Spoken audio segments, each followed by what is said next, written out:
Hello, everybody. Welcome. I'm Jessica Abernathy, and with me today is Trisha Montgomery, and you're listening to Pets Are Family. Welcome. Hi, friend. How are you? I'm great. You're blooming. You're coming out of your shell. You're blossoming. I feel like just I don't know what to say. The flowers. The flowers. Yeah. The flowers. You're Well, just it's like you're. Remember those little pictures where the babies that they had the flowers and the babies would be in the flower cups and the tea things. It's like, almost like you're being, that you're coming out of the pollen and everything else like that, the seeds, the pods, whatever you want to call them. But yeah, yes, I had some drama this last week with my computer. I So did. yeah, just a little bit of drama. So I Yeah. got a new computer and I cannot for the life of me get our screen uploaded. So we're going with flowers, but now I think I'm going to put the logo on this. I love that. And I love flowers. I know, and you like pink too. So our audience, and you may not know this, I'm going to share Jessica's story. So Jessica was a little bit on vacation, or supposedly a vacation, a couple days off, whatever.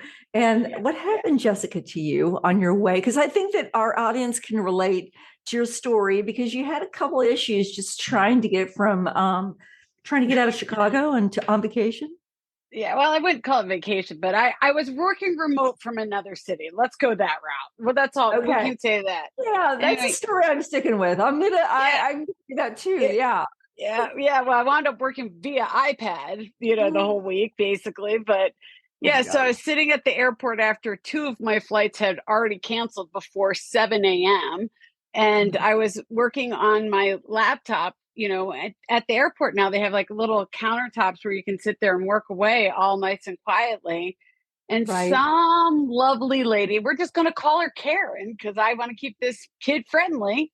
My sister's name is Karen, and she's a nice person. Yeah, well, okay, she's a nice person, but I'm trying to keep a kid friendly. Anyway, tripped and spilt coffee all over my computer, all over it. And it instantly fried my motherboard.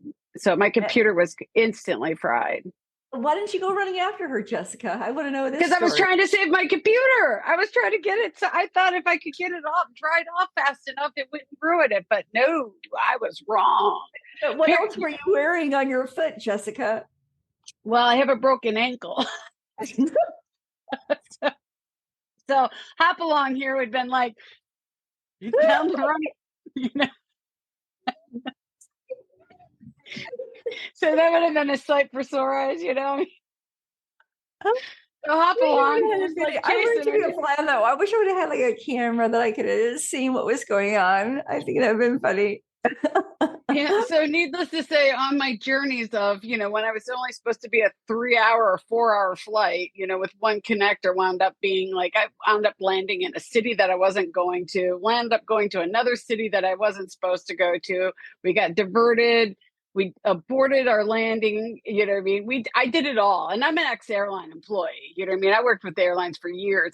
We literally did everything there was to do that day. And so I was supposed to be at my destination by 10:30 in the morning. I got there like 7:30 that night. It was just like everything that could happen. It was funny too, because I walked up to the counter and the lady's like, your flight's delayed until 5 p.m. because of a mechanical. And I'm like, well, one, you don't have the part, or two, you don't have the person here to do it. And she just looked at me and I was like, ex-airline, I know this. Oh my gosh. Oh my gosh. But isn't it always that way when we travel? Seriously, there's always something that goes wrong. It just seems that never like takes off on time and never goes as planned. My luggage, and I think I've just read an article on this. They said that less than, I think it was 11% of baggage gets lost. And I'm like, I'm always at 11%. My luggage always gets lost. So, Right. Nobody's calling me because my luggage always gets lost. So crazy. Yeah. I always carry a change of clothes in my carry-on. I always have at least a toothbrush, toothpaste, clean underwear, and another outfit just in case. Always in my bag. Well, you never know who you're going to meet at the airport either. So, what's that? Well, and I have a hip replacement, which I know you do too. And I do. I It's set like up. you're part of the senior citizen crowd because I said I got a food, I got a hip replacement. yeah, but I don't know about you, but I set the alarm off every I time. do too. Every Yes, time. But I wear yoga pants all the time, so that way it makes it easier. Because every time I go through they're like, ma'am, we're gonna have to pat you down, and bring it and on. I'm like, I wear yoga pants so you can see there is nothing here. There is nothing here. I have nothing to hide. I enjoy the attention. I enjoy the frisking. I say bring it on, and maybe voyeurism. I'm out in the pub. Do you want to go behind the curtains? Oh no, not at all. I get the same question. Would you like to go into a room? Nah, I'm used to it by now. I mean, like, feel free, go for it. You know what I mean? You want to. I'm afraid to go in the room. I'm afraid of what would happen if I went in the room. I feel sorry for the employees of TSA. You've got to have fun with it. You really do. You have to be nice to them and you have to have fun with it, because if you're not having a sense of humor about it, because people get so mad about stuff. So anyway, it's just funny. Hey guys, so we're going to get back on track here. Yep. Sorry. So that's why that's why I got flowers in the background. There you go. Hip replacements. We're going to talk about arthritis today, because we've got Dr. Christine Colaminico coming up. She's with JOPE, and that means Joy of Pets. And they have an incredible, talking about arthritis and mobility. And she's just and her own personal journey with her dog, Pepsi. But personal, hip replacement, I have arthritis. I was born with juvenile rheumatoid arthritis at birth. And so I think there are things that happen to us. We're not that old. I know I'm not that old, but there are things that happen, as we age, and that we need to be concerned about. And and the reason I had my hip replaced in my 30s, it was a degenerative arthritis too. You know what I mean? Apparently it skipped all the generations and started with me. So yeah. Hello. I mean, I get it. It's not fun. It's not fun in humans. I can't even imagine what it's like in dogs and cats. Because I can whine about it. Yeah, they can't. Well, they want. Yeah, I can't even imagine just what pain that they're in too, because oftentimes we don't recognize it from a pet parenting standpoint. So let's go get Dr. Christine and let her talk a little bit about mobility and arthritis and all those good things that go into JOPE. All right, let's go. Hello, Dr. Christine. How are you? Thank you so much for joining us on Pets Are Family. Dr. Christine, this is such an honor. We've really been trying to get you on, I would say, for maybe 2 months now. So we're excited to have on you, because you really had a personal journey, and that led you to create something pretty remarkable, Pet JOPE. Can you talk a little bit about that? Can you talk about JOPE? So first off, thank you very much to Jessica and Trisha for having me. It has been, a while, and I really wanted to chat with the two of you, and then also your community. And I am very grateful for the opportunity to speak about JOPE, which stands for Joy of Pets. And that's because we really wanted to convey how much dogs and pets in general mean to us. As a veterinarian, myself, and then my partner who created JOPE is also a veterinarian. So we wanted, something that was meaningful. And I'll do my best to keep it short. It's not always easy because it is linked to my childhood dog, Pepsi. But I guess the story behind JOPE, so we are a supplement company, and our first product is an organic, no-meat joint supplement for dogs specifically. Wow. That uses a new type of collagen called UC2 for undenatured type 2 collagen. And the reason we decided to create this supplement and create Joy of Pets with my partner, Dr. Jeremy Ajobiboko, is that I had a dog, Pepsi, growing up, and he was, very active. We used to run together. And he was just like an amazing dog. And when I went to vet school, he turned about 9. And that's when we realized that he had arthritis. And it Oh, kind of happened suddenly, where for me, it felt like one day I was, running with him 8-10 miles without problem. And then I went to vet school, 6 months later, came back, and he was really showing pretty advanced signs. And at the time, even though I was in vet school, we didn't necessarily have a lot of teaching or courses on a more holistic approach to pain management. okay. And so what happened is we went to see a vet and we started doing, a lot of different things for Pepsi, including giving him non-steroidal medication to help with the pain. And I wanted to have something that would be more natural and help him without having to give him actual drugs, because drugs sometimes can have an impact on your dog's like overall health, especially for the digestive system or the kidneys and the liver. And so that's how I did a lot of research. And at the time, my mom, who was a pharmacist, she helped me figure out which ingredients we could use to help him and to try to decrease the amount of medication we'd use for Pepsi. And so it really helped him. Unfortunately, he was already very far in his arthritis. So there's different stages, and he was just one of the later stages once we diagnosed him. So we weren't able to completely reverse, but we were able to really help him and improve quality of life.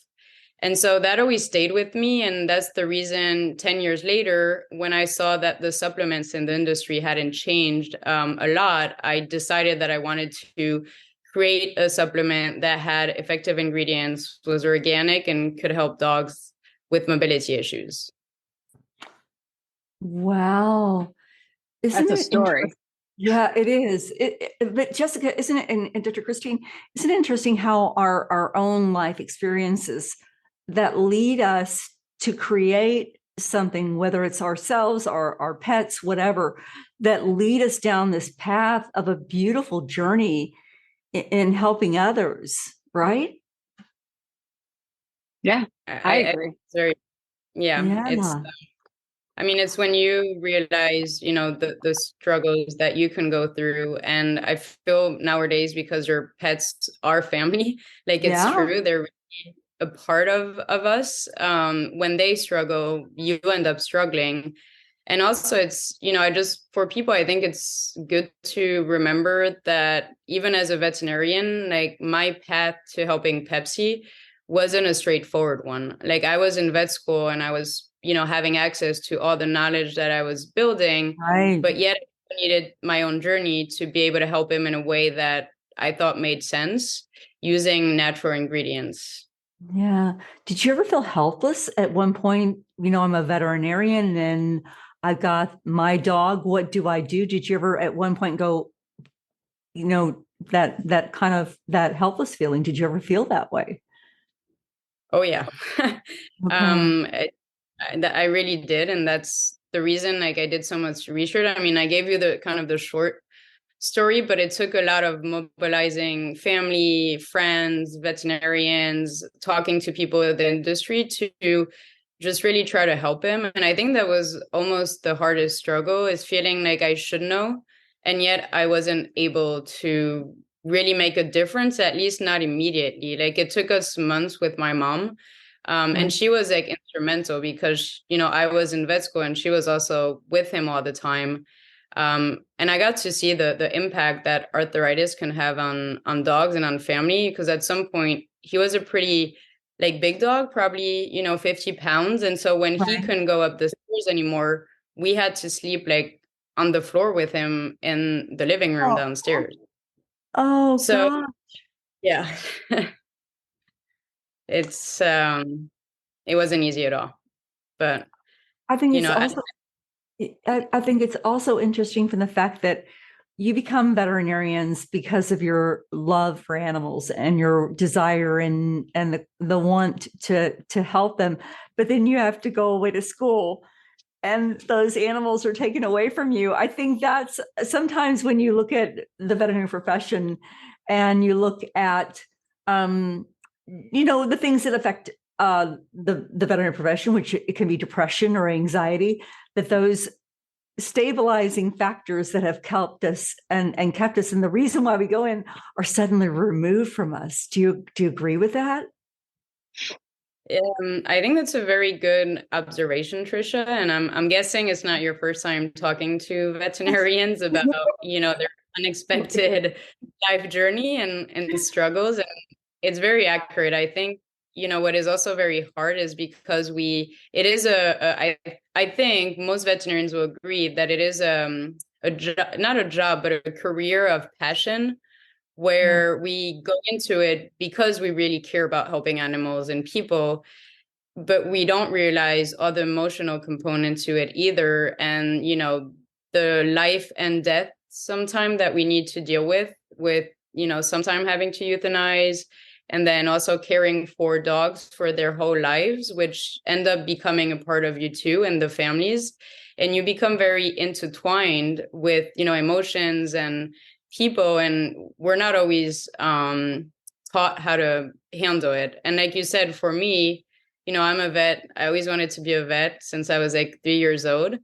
And yet, as you pointed out, I had to leave Pepsi at home, but it was also it wasn't too hard for me because for Pepsi, it was the best decision. My mom was just amazing with him. And so he was in the best care.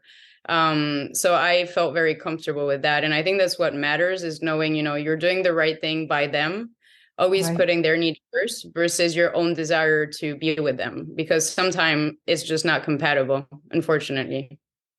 Yeah. What you said that you wanted to become a veterinarian by the time, whenever you were 3 years old. How did you know? Did you just, pull out a stethoscope? Did you try to do like little palpitations on your dog or your cat? How did you know that? I'm interested in that.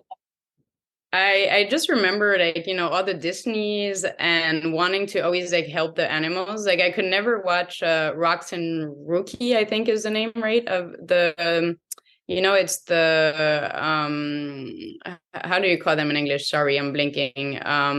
The renard.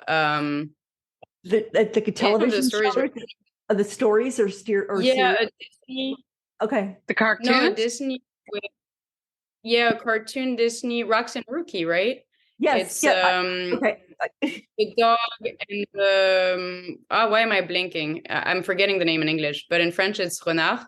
Okay. And so, or Bambi, for example, also. I always struggled with Bambi because the mom gets killed by the hunter, and it's always very sad. So even as a young kid, I think I really identified with animals and I wanted to help them. And then I remember my mom reading me a book about wolves in Canada, and I just wanted to go and help them. I was like, I need to find a way to go help these animals. And it was the first thing I wanted to be, was like a veterinarian. And so I was lucky to, be able to go to vet school and do this. And I think it took obviously a very different dimension, saving wolves in Canada, although I'd love to do it one day. I'm not there yet, but I'm very happy. I want to know why Walt Disney does that to us. I mean, every story,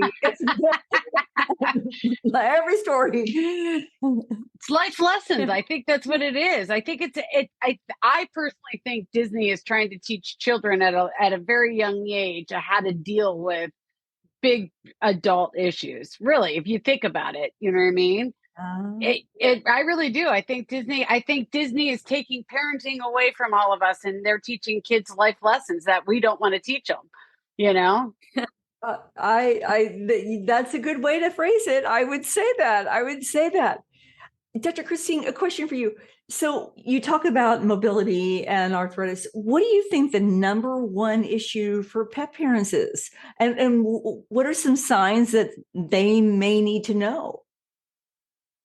So that's a very good question. And there's obviously in mobility, it takes on a lot of different aspects of pet care, because being mobile means having a healthy weight to be able to walk around.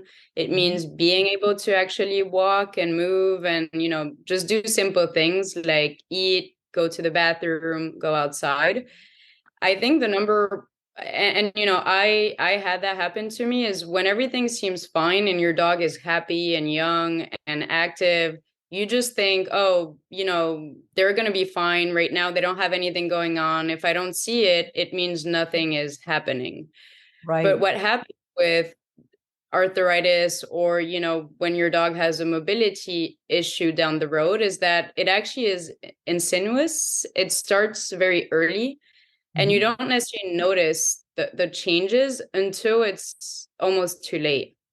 So I think one thing to really keep in mind is that in order to be proactive for your dog's mobility, start when they're very young. Like, start when they're puppies. Make sure you're giving them the right food for their growth. Make sure that you're getting them checked by your veterinarian, because some breeds have predisposition, meaning they're more likely to have mobility issues in the future. But we don't always know that, right? Right. And also, if your dog is a mix, you might not know exactly what that genetic making of your dog is, but it's probably good to know, because some dogs have, again, a higher likelihood of getting mobility issues when they age. So I think it's really keeping an eye out and starting early to make sure that you're going to delay the time where problems might happen. And, you know, possibly you could also push it so far back that you won't have to deal with that for your dog. And in retrospect, with Pepsi, I feel like, you know, I would have loved to do that. We were running a lot, and I feel like I could have been a little bit more proactive. But at the time, you know, I didn't know what I didn't know. So now I know, and I'll certainly do better. And he taught me so much, you know, still teaching me every day. Yeah, those life lessons, they continue to teach us. You mentioned about breeds, that some breeds are more disposed to mobility issues or arthritis.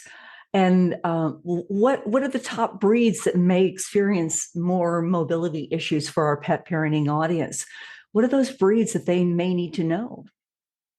So another very good question, Trisha. And we have, you're really taking, you're giving me some challenge, but I won't be able to give all the breeds from the top, off the top of my head, but I can certainly speak to the most, you know, popular ones.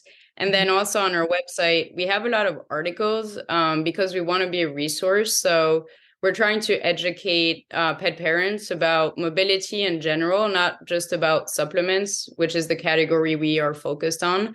But the breeds that are, you know, more likely to have some sort of mobility problem later in their life are, for example, Labradors, Golden Retrievers, German Shepherds. Those, I think, are the ones that come to mind to most people. Do you have others, Trisha or Jessica, that you can think of?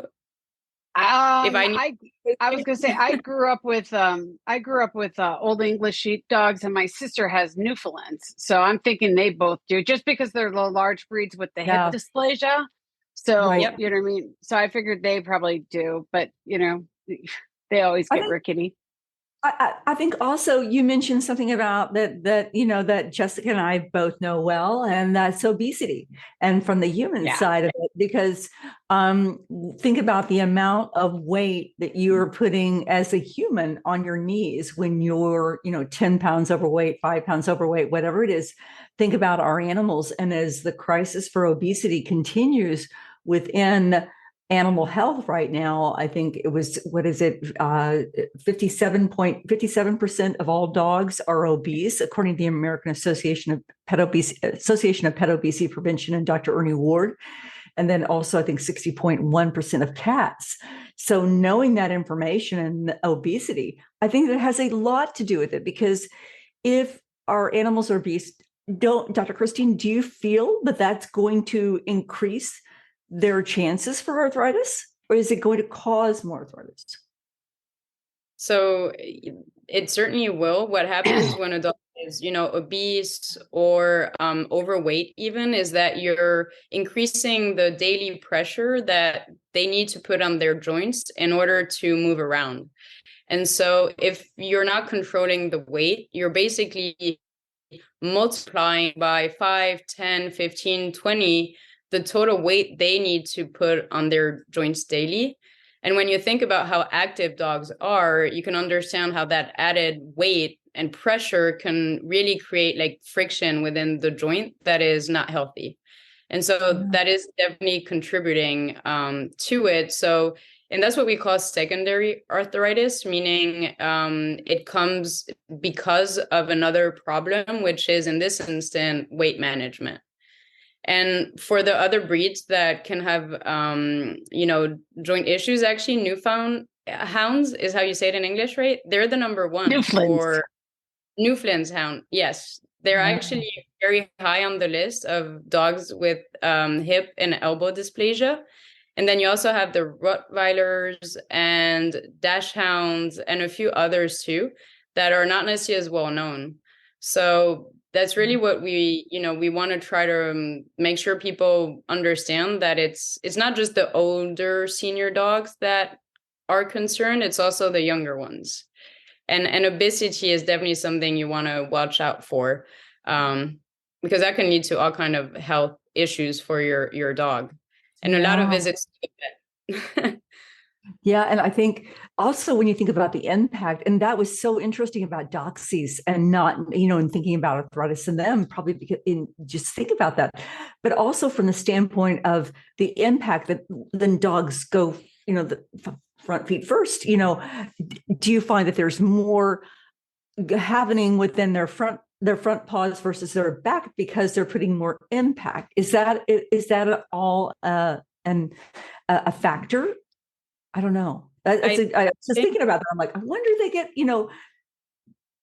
I don't believe that was 10 questions, Trisha. I'm just going to call you out, girlfriend. That was like 10 questions. We I always do that. Sorry, Dr. Christine, I'm going to ask you 25 questions. I'm going to expect you to remember every one that I'm going to ask you and repeat them back to me backwards. I'm like, poor girl. I'm like, oh boy. I mean, I even got lost on the third one. Sorry. Well, I think I'm going to address the one I heard last, which is the one about the front legs or the front legs. I don't even remember now. The back limbs. I don't think it's really linked to where they put weight or how they put weight, because at the end of the day they're going to compensate, and they're actually using their back legs to jump. Like they put more pressure to jump up. On things, I think it's more depending on the type of activities they're doing, just generally speaking, their breeds too, and genetics. Like a big factor is genetics, where hip dysplasia, as you were mentioning, Jessica, is very, prevalent. And then also elbow dysplasia, like those are the most commons. And then there's all types of, joints that can have problems. And it includes also the vertebral, the spine, I guess. It includes basically all the joints can be impacted by arthritis. We had a doxie growing up too. Her name was Greta. She ruled the roost, man. I don't know how we had all the English sheepdogs, and then we had Greta. I think my mom wanted a small dog. Who knows? But she wound up having severe arthritis in her back. And it actually we wound up having to put her down because of it. It got so bad that, it affected her quality of life to the point where my mom just couldn't justify having her go through it anymore. But yeah, it was bad, Yeah. It's amazing. I'm always, and because I go back to humans as well, and the impact of arthritis on us as individuals, and then think about that and then combine that into our pets as well, and the pain that they have too, and the ability to take them out of pain and things that we can do. And I love what you're doing with JOPE. I really do. I think it's absolutely beautiful. I read some of the stories that you had online. You got some very beautiful stories of lives that have been changed with your product. Do you recall any of those, Dr. Christine? Because they're just absolutely beautiful. I mean, from just animals, just the transformation. I think it was I think it was Bev and Stephanie that they talked about exploring and just being able to do things. Just because, think about that, we're not able to walk, or we're in so much pain that we have to, we just rest, and being able to do things and enjoy life again. I think that's, and as a pet and as a parent. No, yeah, I mean those the messages or the testimonial like that, it's the reason like we do what we do every day, even when it's hard, because we want to make a difference, and we don't always realize how much mobility really means life. If you can't move anymore, it gets really hard. And so when we hear like not actually just today, we had another comment on, the comment section on our website where Wendy was referring to Harry, who was her son's service dog. And he's 14 and a half. And she was saying that she tried JOPE just, hoping, and had tried a lot of other things. And she was like, well, why not try it? She met me at a conference and we chatted. And she said after a week, he was able to jump on the bed again and cuddle, which hadn't happened. And so how happy you are when your pup can come and wake you up in the morning. And then 2 weeks after, he was actually able to like get up and like, I think, lick his back, like his back leg, which apparently he hadn't done in a really long time. And she said like just seeing him, just be so flexible again and not having to like just struggle was really like a great gift. So, and that comment I think is the first one now on our website, which honestly, it's just why we do this. Even if we're just changing, one dog's life at a time, that's really what matters. Like I'll take one every day. I agree. It's very interesting. I was born with rheumatoid arthritis when I was born with JRA, and they said that I would never walk again. And of course I am. But it's really interesting that the miracles that can happen in taking care of your body and the things that happen throughout that time. But I was in a wheelchair when I was a child because of JRA. And having the ability to walk and taking care of yourself, both physically and mentally, exercise, and all those things that roll into it, taking care of your bodies as well. So I think that's so beautiful. Dr. Christine, it has been a delight to have you. Jessica, is there any questions you'd like to ask of Dr. Christine? I roll out the questions and I just keep going, and nobody uses the word in edgewise usually with me. So Dr. Christine, no, girlfriend, you got it covered. Yeah, nope, you got it covered.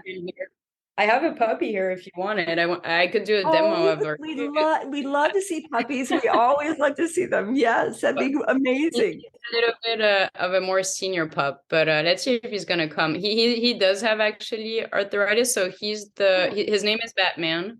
He's 13-year-old, and he's the pup of one of my friends who I watch when she goes away, and he's been a big fan of JOPE since we started it. So if he can come, I think, do you mind like 2 minutes just to show? We would love to see him. Take up your blur. We would love to. Let's see. Batman, you want to come? Come, Batman.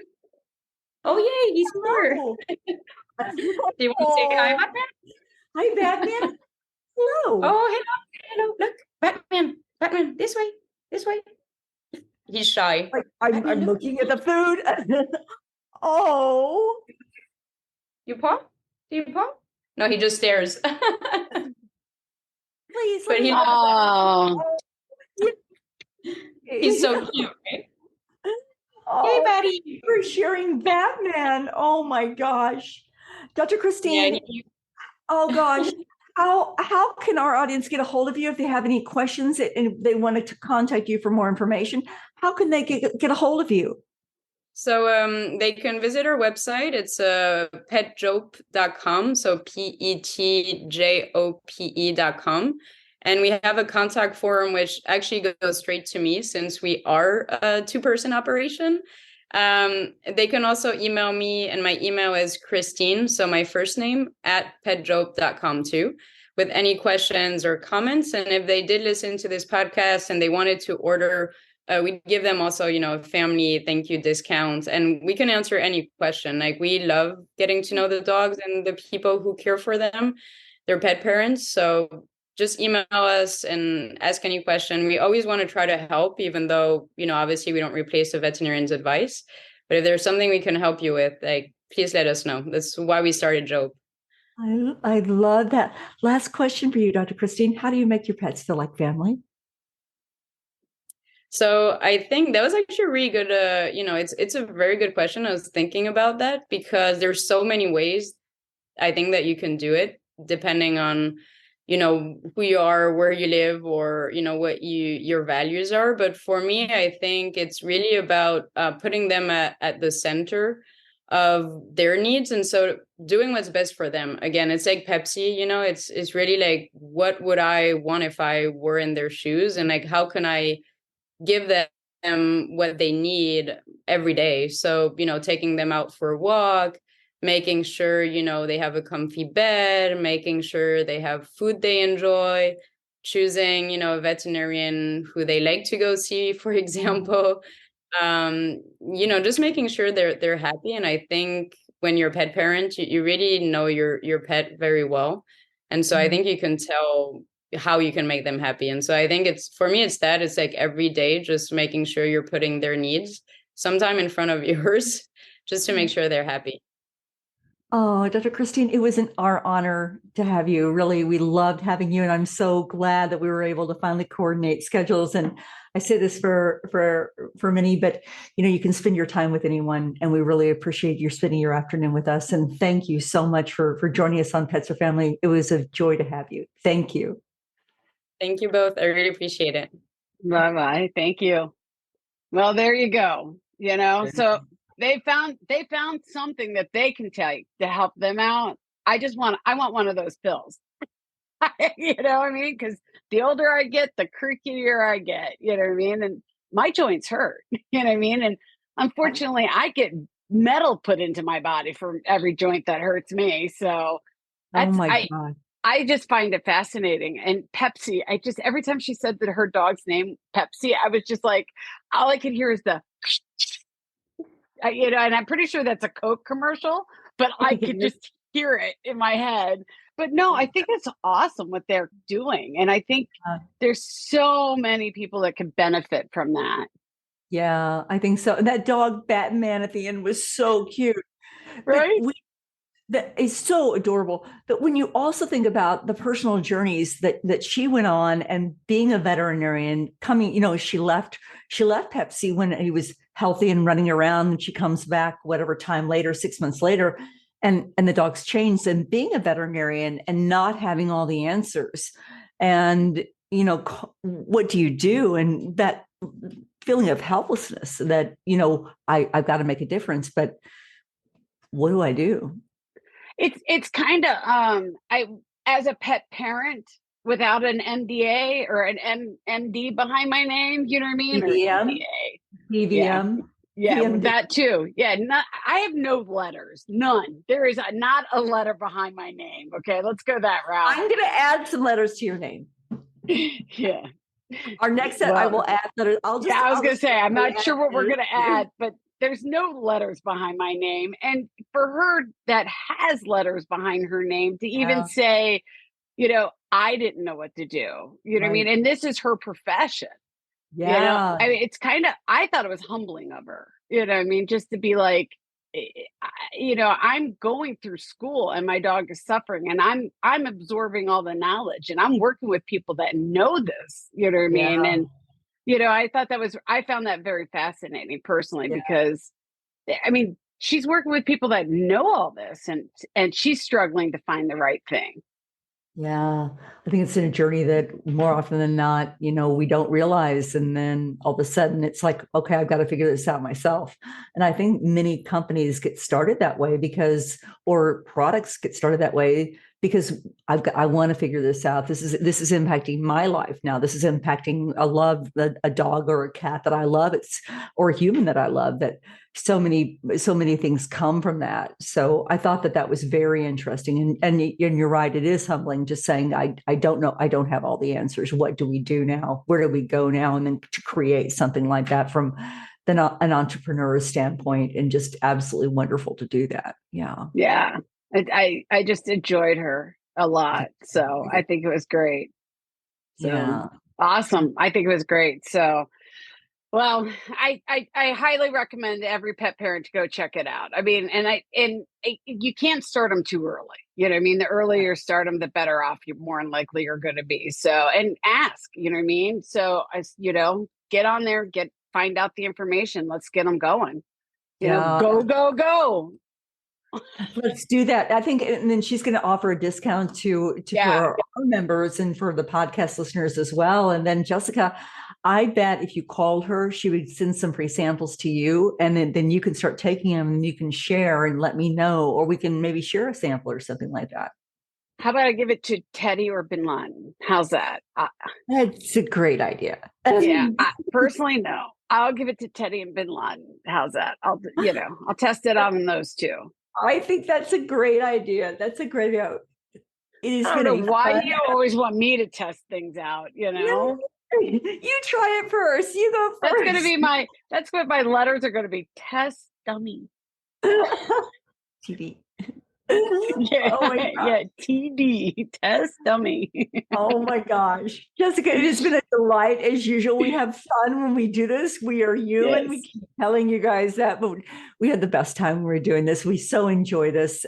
This is just something that we get to do on the sides with everything else that we're doing. But this is, we just enjoy you all and to share our humor, and hopefully you're getting to know us a little bit better. And thank you for sharing your time with us. Yeah. All right. And as we like to say, I'm losing my voice for some reason, but as we always like to say, how do you like to make your pets feel like family? We'll see you next week. Bye, guys. We hope you enjoyed this new episode. And if you did, please leave us a review on Spotify or wherever you're listening to us today. If you want to reach out to us, feel free to find us on petsourfamily.net. or any of our social channels, Facebook, Instagram, or LinkedIn. And we want to remind you, pets are family. Have a good one. We'll see you in 2 weeks. Bye, guys.